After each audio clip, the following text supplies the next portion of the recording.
កម្ពុជាសហរដ្ឋអាមេរិករំលេចអំពីកិច្ចខិតខំប្រឹងប្រែងស្វែងរកដំណោះស្រាយដោយសន្តិវិធីក្នុងចំនួនព្រំដែនកម្ពុជាថៃតាមរយៈកិច្ចសន្ទនាតាមទូរស័ព្ទរវាងឯកឧត្តមឧបនាយករដ្ឋមន្ត្រីប្រាក់សុខុនរដ្ឋមន្ត្រីការបរទេសនិងសហប្រតិបត្តិការអន្តរជាតិជាមួយនឹងលោកជំទាវ Alison Hocker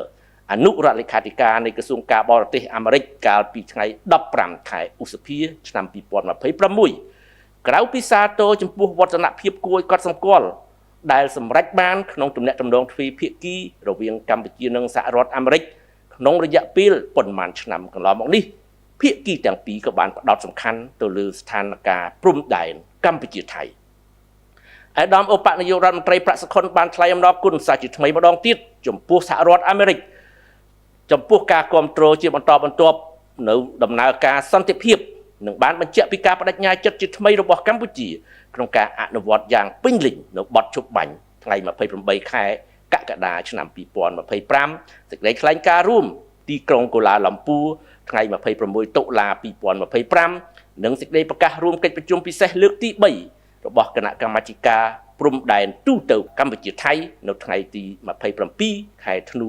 ឆ្នាំ2025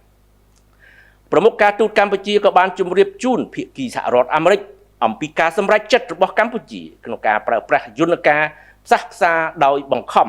compulsory conciliation ក្រោមអនុសញ្ញាអង្គការសហប្រជាជាតិស្តីពីនីតិសមុទ្រ UNCLOS